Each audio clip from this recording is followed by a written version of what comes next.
Bonjour à toutes. Dernier cours de la semaine et dernier cours sur les fonctions affines, sur l'utilisation que l'on va en faire. Bien. Alors c'est une fonction qui est assez simple, une fonction affine, puisque elle prend la valeur de x, elle le multiplie par un nombre a et elle lui ajoute b. C'est pas une fonction excessivement puissante. On arrive à faire 2-3 trucs avec. Par contre, elle est très très utilisée. D'accord, donc il faut bien la maîtriser et clairement la maîtriser. Donc je vais essayer de faire dans cette utilisation à la fois un résumé de ce qu'on a dit sur le chapitre et en même temps de bien vous montrer les techniques. Alors on va partir, je pense que c'est pas trop bête, on va partir dans le sens où je vais vous donner l'indication qu'il s'agit d'une fonction affine, et je vais vous donner deux valeurs et leurs images, et on va essayer de retrouver la fonction affine à partir de là. Alors, est-ce qu'il est cohérent de penser que l'on peut déterminer parfaitement une fonction affine dès lors que l'on a deux valeurs distinctes, bien sûr, et leurs images? Supposons, donc f est une fonction affine.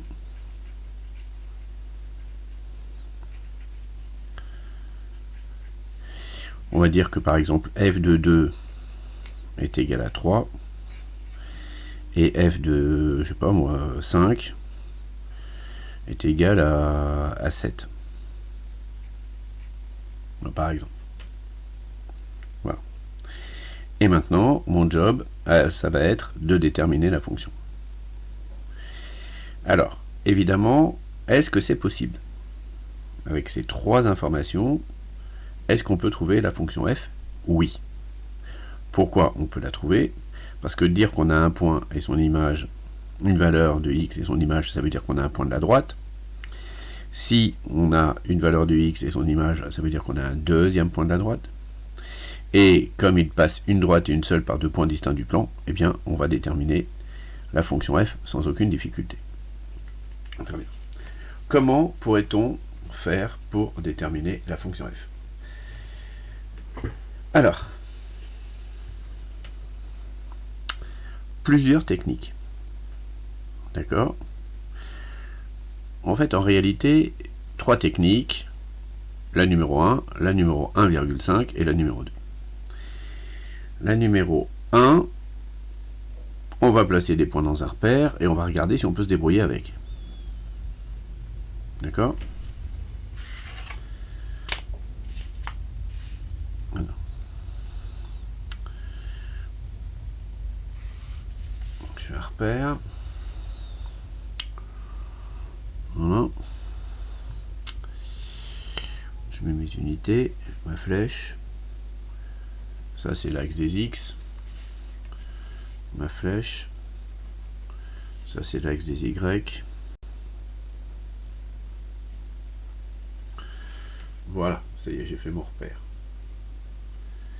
f de 2 égale 3. Ça veut dire que l'image de 2, eh bien, c'est 3. Voilà un premier point.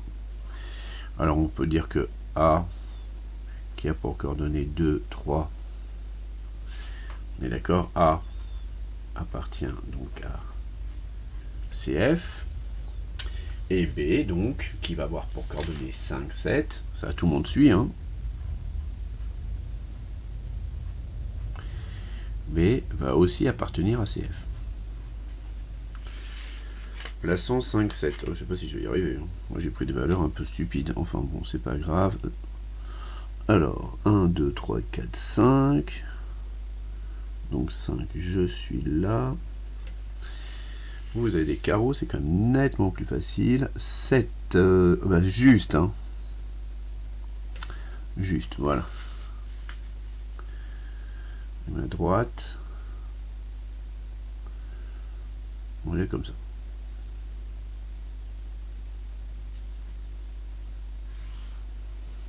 Ouais. Bon, ça signifie que la lecture va pas être facile. Alors, vu que j'ai pris les points au pif, franchement,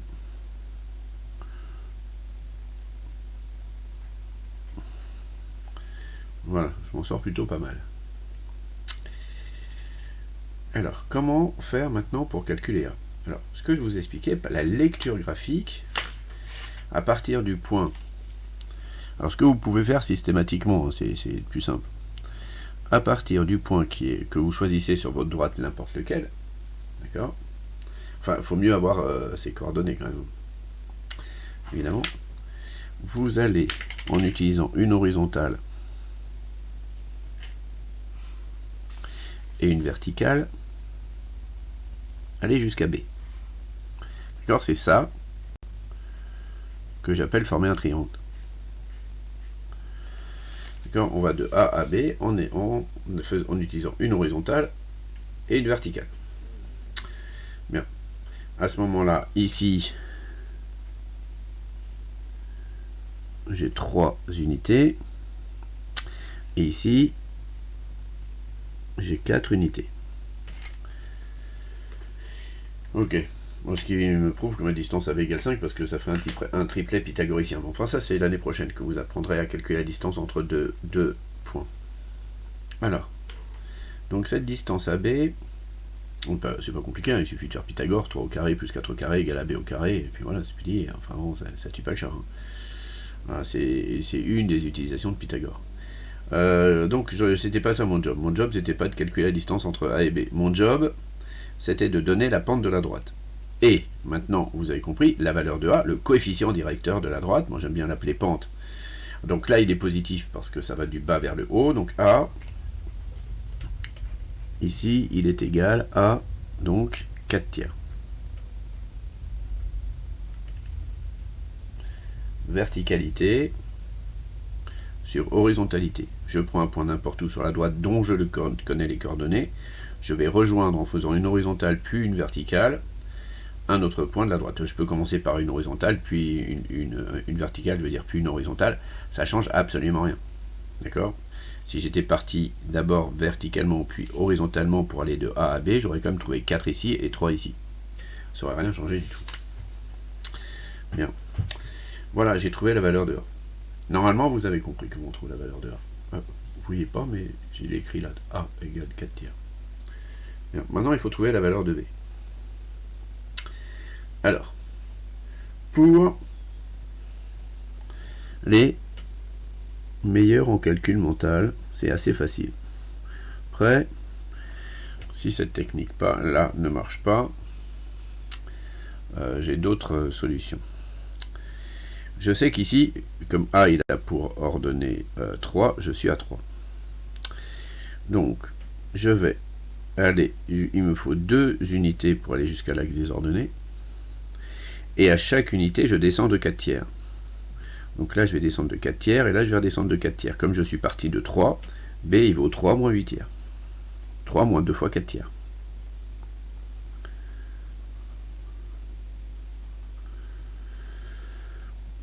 Donc, il fait 1 tiers. Ce qui semble cohérent avec le dessin. Hein. Voilà. B égale 1 tiers. Et donc, finalement, ma droite, qui est ici, a pour équation y égale 1 tiers, que dis-je, 4 tiers de x. 4 tiers de x plus 1 tiers. Et du coup, quoi? Ah ben du coup, j'ai trouvé ma fonction affine qui correspondait. Donc la fonction qui correspond, c'est la fonction affine f de x qui est égale à 4 tiers de x plus 1 tiers. On va bien vérifier. On peut vérifier. Vérifions. Alors, comment je vais faire pour vérifier? Ben, c'est très simple. Hein. Pour vérifier, je vais calculer f de 2. Ça fait 4 fois 2, ça fait 8 tiers, plus 1 tiers, ce qui fait 9 tiers, ce qui fait 3. C'est bien vérifié par rapport à notre énoncé. Et f de 5, ça fait 20 tiers plus 1 tiers, ce qui fait 21 tiers, qui fait 7. Donc, c'est parfaitement vérifié. Voilà comment on procède. Première méthode. Donc, je récapitule. si on vous donne deux valeurs distinctes et leurs images par une fonction affine. Cela signifie que puisque f de 2 égale 3, que la courbe représentative de la fonction f, qui est une droite, passe par le point A de coordonnées de 3. Comme f de 5 égale 7 et que f est une fonction affine, eh bien, B est de coordonnées 5, 5 est le second point de la courbe représentative de la fonction affine qui est une droite. Du coup, nous avons deux points. Si nous avons deux points distincts dans le plan, nous avons une droite et une seule qui va passer par ces deux points. Nous allons donc déterminer sa pente avec la méthode que j'utilise ici de lecture graphique. D'accord? C'est-à-dire, je prends deux points sur ma droite. Alors là, c'est pratique parce que les deux points, on les a, et on va passer de l'un à l'autre en formant un triangle rectangle, c'est-à-dire en utilisant uniquement de l'horizontale et de la verticale. Et après, il n'y a plus qu'à regarder la longueur de l'horizontale et la longueur de la verticale. Et on divise la longueur de la verticale sur la longueur de l'horizontale. Ok?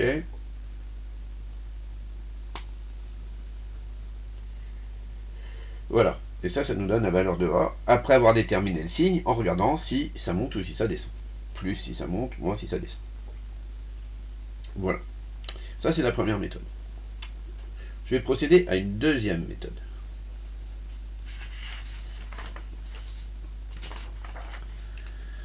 Donc, on a toujours notre f de 2 qui est égal à 3 et notre f de 5 qui est égal à 7. D'accord? Donc ça, c'est la méthode 2. Et je sais toujours que f est une fonction affine.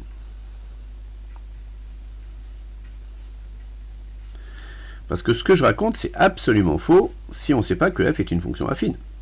Parce que seules les fonctions affines ont des courbes représentatives qui sont des droites. Donc pour être une droite, il faut être une fonction affine.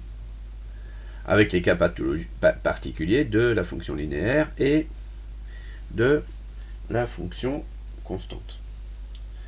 Alors, allons-y. Quelle est la deuxième méthode? Eh bien, la deuxième méthode, c'est de dire que je sais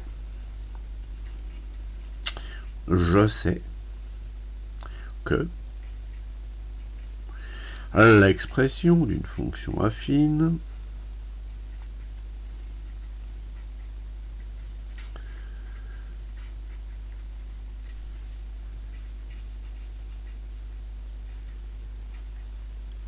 est f de x égale à x plus b. D'accord? Donc, f de 2, ça fait 2a plus b, qui est égal à 3, et f de 5, 5a plus b, qui est égal à 7. Et je tombe sur un système. Méthode la plus simple, j'isole b. b est égal à 3 moins 2a, et simultanément, b est égal à 7 moins 5a, n'est-ce pas?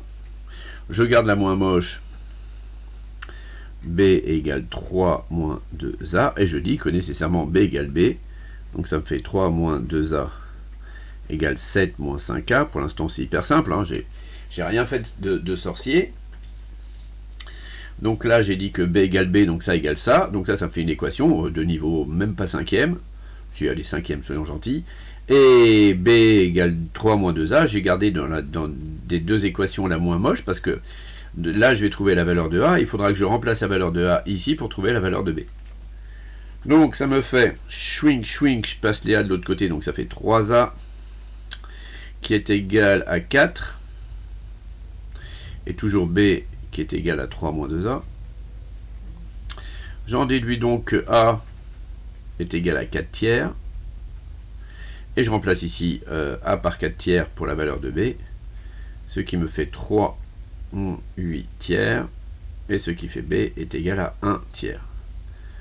Et je trouve que finalement ma fonction, c'est f de x, c'est égal à 4 tiers de x plus 1 tiers. Voilà. Alors, est-ce que c'est ce que j'avais trouvé tout à l'heure? Vérifions. F de x égale 4 tiers de x plus 1 tiers. Voilà, donc ça c'est la deuxième méthode. Bien.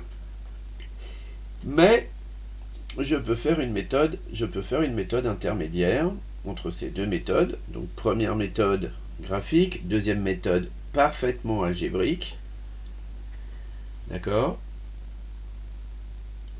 Je peux utiliser une méthode intermédiaire qui va être de calculer la valeur de A. En fait, donc,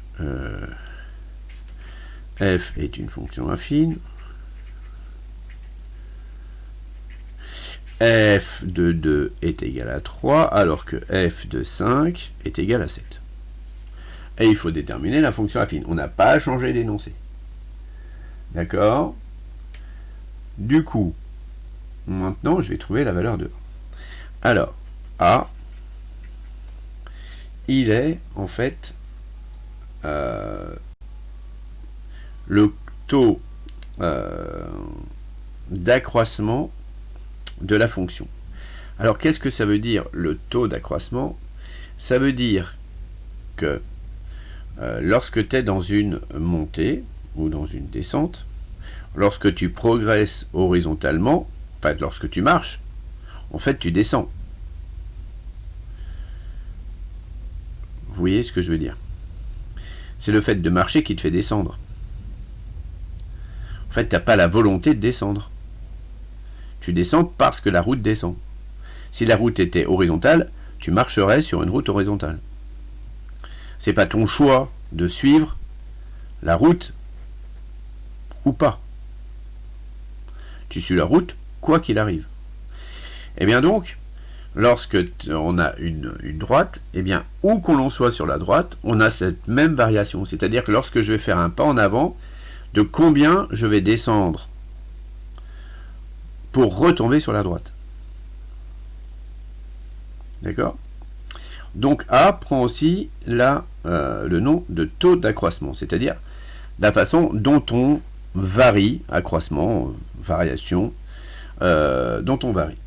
Alors, comment on trouve la valeur de A? Eh bien, c'est tout simplement f de 5 moins f de 2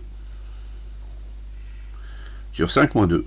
Vous pouvez faire aussi f de 2 moins f de 5 sur 2 moins 5. En fait, vous prenez leurs images, la différence de leurs images, sur la différence de leurs antécédents, tout bêtement. Différence des images sur différence des antécédents. Mais vous les prenez bien dans l'ordre. Si vous avez mis 5 ici, il faut mettre 5 ici. Si vous mettez 2 ici, si vous mettez 2 ici. Voilà. Alors, donc, f de 5, ça me fait 3 moins... j'ai mis f de 5, 7. Oh là là là là là.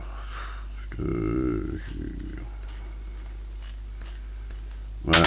Alors, 7 moins 3 sur 5 moins 2, ça fait 4 tiers. Et on retrouve A égale 4 tiers. Voilà. Alors vous allez me dire, oh oui, mais monsieur, comment on fait pour trouver B? Ah! Eh bien, on prend le chemin en cours de route. Donc je sais maintenant que f de x, puisque A vaut 4 tiers, c'est 4 tiers de x plus B. Et maintenant, qu'est-ce que je vais faire pour déterminer B? Eh bien, je vais choisir un des deux points ici, et je vais remplacer. Par exemple, si on prend le premier, on sait que 3 est égal à 8 tiers plus B. J'ai remplacé x par 2. Donc f de 2, bah, ça fait 3. 4 fois 2, bah, ça fait 8. Il faut connaître ces tables de multiplication. Et du coup, ça nous fait B est égal à 3 moins 8 tiers. Et ce qui continue à faire 1 tiers. Et on continue donc à trouver la même valeur de A et la même valeur de B. Ce qui est parfaitement cohérent. Et j'ai donc trouvé 4 tiers de x plus 1 tiers. Donc voilà comment je peux obtenir, d'accord, mon expression de ma fonction affine en connaissant uniquement deux valeurs de x distinctes et leurs images. Bon, alors je voulais aller un petit peu plus loin, mais je pense que je vais m'arrêter là déjà pour aujourd'hui, parce que ça nous fait déjà une bonne vingtaine de minutes que nous sommes ensemble. Je vais vous proposer donc pour lundi de chercher donc trois fonctions Alors, comme ça m'évitera de faire une feuille d'exercice. Donc, à chercher pour lundi, que dis-je, pour mardi. Vous n'êtes pas sans savoir que c'est notre dernière semaine de cours. Donc, on va essayer de faire en sorte de finir donc ce chapitre bien tranquillement. Donc, à chercher pour mardi, 2 points. Donc, le même exercice que là. Donc, f est une fonction affine. Je sais que f de 1 égale 8 et f de 4 égale 8. Donc, ça, c'est la première. La deuxième, je vais l'appeler g, comme ça, vous serez moins embêté. G de 2 égale 7. Et g de 1 est égal, g de moins 1 pardon, est égal à moins 7 demi. Et enfin la dernière, h, tel que h de moins 1 égale 3 et h de 2 égale 1. Voilà. Vous me déterminez donc les expressions de ces 3 fonctions affines pour mardi avec les méthodes de votre choix, mais il faut que il serait assez agréable que vous n'en choisissiez pas une, parce que en fait, plus on a de chemin, plus on peut s'adapter au contexte. Voilà. Bien, donc voilà ce que vous avez à faire. Je vous souhaite un excellent dernier week-end de l'année scolaire 2019-2020. Bye bye.